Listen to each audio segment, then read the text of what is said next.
இன்றைய நாளிலும் உங்களுக்கான வார்த்தை இயேசுவின் சிந்தை. கிறிஸ்து இயேசுவில் இருந்த சிந்தையே உங்களிலும் இருக்க கடவுதென்று பிலிப்பியர் 2:5 சொல்லப்பட்டிருக்கு.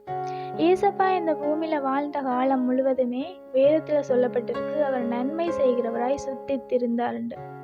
அவரோட சிந்தை முழுவதுமே யார் என்ன சொன்னாலும், அதாவது அவரை எவ்வளோ பேர் எதிர்த்தவர், எவ்வளோ பேர் ஏற்றுக்கொள்ளல, எவ்வளோ பேர் தூசித்தார்கள்.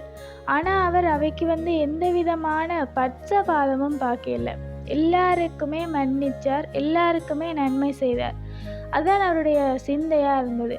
எல்லார் மேலேயும் அன்பு செலுத்தணும், எல்லாரையுமே மன்னிக்கணும், எல்லாருக்குமே நன்மை செய்யணும். அவருடைய கொள்கை அதான் அவருடைய சிந்தையாக இருந்தது. எல்லாருமே மனம் திரும்பணும். ஒருத்தர் கூட அழிஞ்சு போகிறத அவர் விரும்பலை. அப்போ எல்லாருமே மனம் திரும்பி வரணுமன்றது அவருடைய சிந்தையாக இருக்குது. அவருடைய வாஞ்சியாக இருந்தது. இந்த உலகத்தில் ஒரு வாழைக்கும் இப்போவோ அதே மாதிரி அவருடைய சிந்தை என்னவோ அதே சிந்தை எங்களிலும் இருக்கணும் என்று பிலிப்பியரில் சொல்லப்பட்டிருக்கு.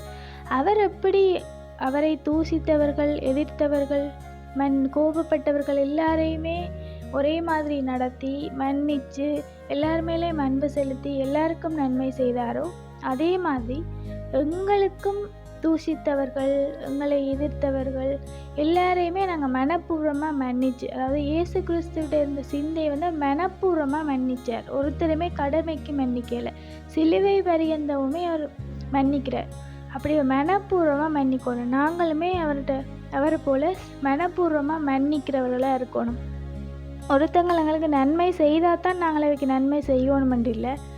ஏசப்பா எந்த ஒரு எதிர்பார்ப்புமே இல்லாமல் எல்லார் மேலேயும் அன்பு செலுத்தி நன்மை செய்வது போல நாங்களும் எந்த ஒரு எதிர்பார்ப்புமே இல்லாமல் எல்லார் மேலேயும் அன்பு செலுத்தி நன்மை செய்கிறவர்களாக இருக்கணும்.